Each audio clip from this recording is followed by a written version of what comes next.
Hoy veremos a Ruth Benedict, antropóloga de los Estados Unidos, 1887-1948.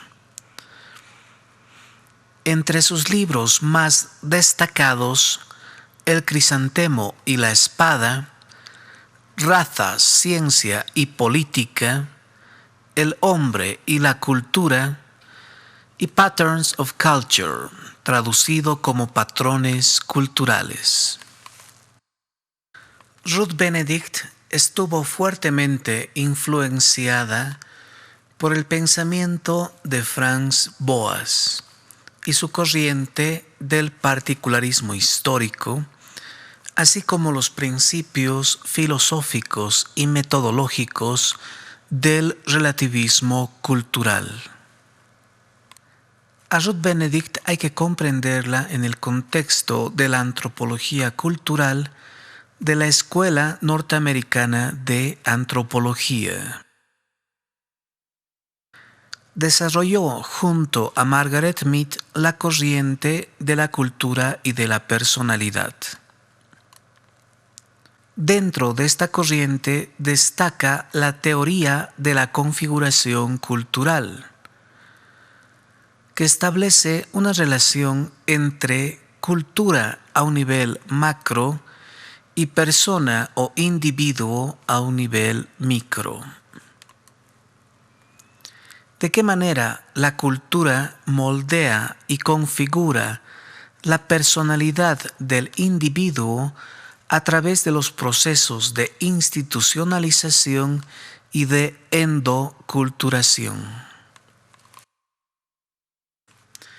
Como discípula de Franz Boas, Ruth Benedict hizo trabajo de campo con las tribus del sudoeste americano como los Serono de California, con tribus de Canadá, con los Zuni y con los indios Pueblo. Durante la Segunda Guerra Mundial, en junio de 1944, las autoridades estadounidenses le pidieron a Benedict que hiciera un estudio sobre las normas y valores de la sociedad japonesa. Esto con el fin de conocer mejor a su enemigo, predecir su comportamiento y así poder vencerlo. Un mejor entendimiento sobre cómo interactuar con las personas de estas sociedades les sería útil para eventualmente llevar a cabo la ocupación de su territorio. Benedict fue una de las primeras en aplicar la antropología al estudio de sociedades desarrolladas. Anteriormente, la antropología había servido únicamente para el estudio de sociedades exóticas. Implicó un estudio de la cultura a distancia, es decir, sin llevar a cabo un trabajo de campo en el sitio. El resultado se plasma en el libro El crisantemo y la espada, que se llegó a convertir en un clásico imprescindible para aproximarse al conocimiento de la cultura japonesa. En esta obra se hace referencia a las paradojas del carácter y el estilo de vida japoneses. En la descripción de la personalidad japonesa, es decir, de su ethos cultural, Benedict destaca valores como la disciplina y el autocontrol, el perfeccionamiento y el dominio de lo que se hace. Para los japoneses, la voluntad debe regir al cuerpo y debe perfeccionarse hasta un grado casi infinito. Un hombre debe manifestar el espíritu japonés a toda costa. Es importante el valor y el respeto de la familia, así como el sentido del honor, que cuando se pierde, el japonés es capaz incluso de realizar harakiri, un suicidio ritual que tiene como objetivo limpiar su honor. El etos cultural. La teoría configuracionalista de Benedict tiene como objetivo identificar el etos fundamental de cada cultura. Esta teoría propone que cada cultura es moldeada alrededor de un etos cultural central. El concepto de etos describe los aspectos éticos, morales y emocionales que son centrales en un grupo social. Al compartir el mismo etos cultural, se tendría una personalidad configuracional, o dicho de otro modo, una personalidad dominante en común. El etos le da un carácter distintivo a cada cultura, así como la personalidad le da un carácter distintivo a cada individuo. El etos es un carácter adquirido social y culturalmente. Se relaciona con los estilos de vida, la forma de comprender y de ver la realidad, las costumbres, las tradiciones, los modos de ser y de convivir. El etos es lo que une a los individuos a una forma cultural general.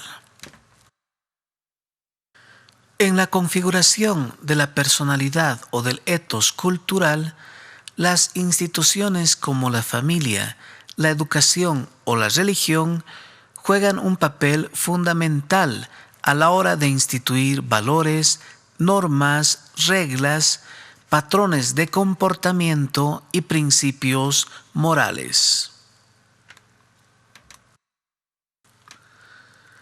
Las culturas tienden a la consistencia y a la coherencia funcional. En ese sentido, el sistema cultural tiende a empujar a los individuos hacia un tipo ideal de personalidad, bajo ciertos patrones y modelos de comportamiento. Aquellos cuya personalidad es más compatible con el ideal cultural debieran ser los más felices al ajustarse mejor a la sociedad.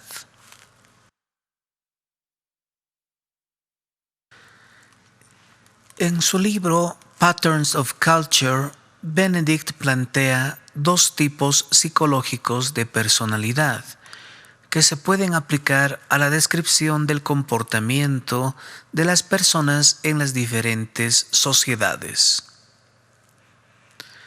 Distingue la personalidad dionisiaca haciendo referencia al dios griego Dionisios, dios del vino y de la borrachera.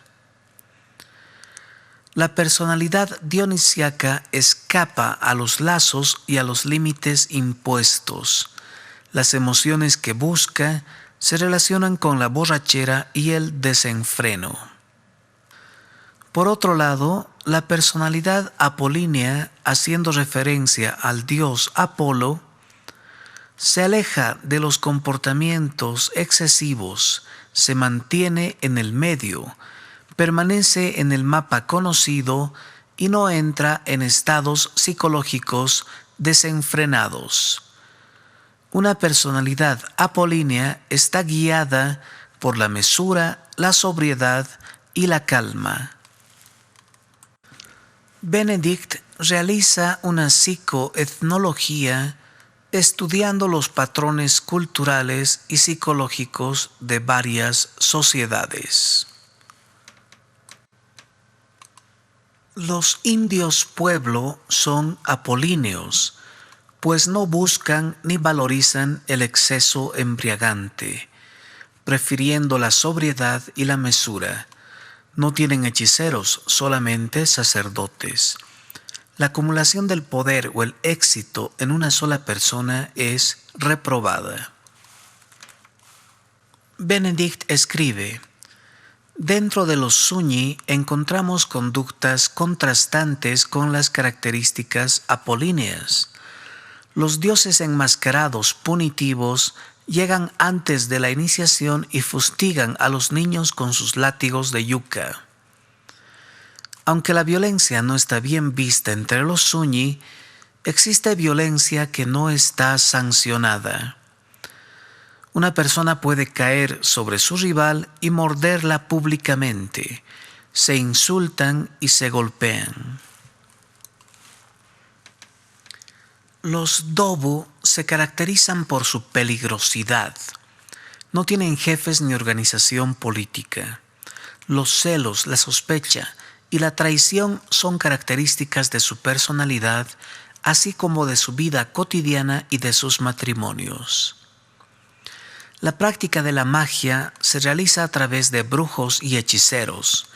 La injuria no se realiza nunca abiertamente, sino en secreto, traicioneramente. La risa está mal vista y el carácter duro es una virtud. Existe una gran competencia por las conquistas sexuales, así como una gran promiscuidad donde el adulterio no es mal visto. Toda existencia es competencia degolladora y toda ventaja es ganada a expensas de un rival derrotado.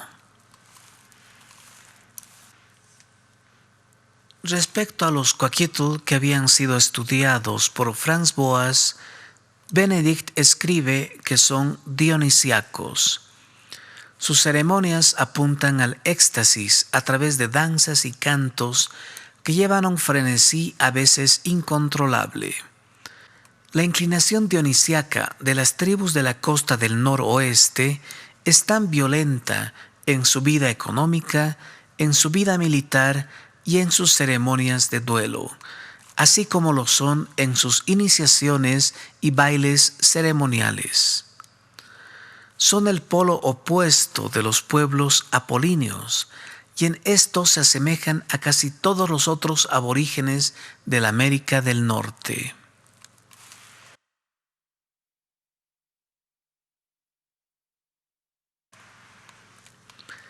Una cultura puede ser entendida como una personalidad individual, y cada persona en una cultura puede ser entendida en relación a patrones y modelos que caracterizan su cultura particular. Para Benedict, las culturas son psicología individual proyectada en pantalla grande. Psicología individual a la que se dota de proporciones gigantescas y de larga duración temporal.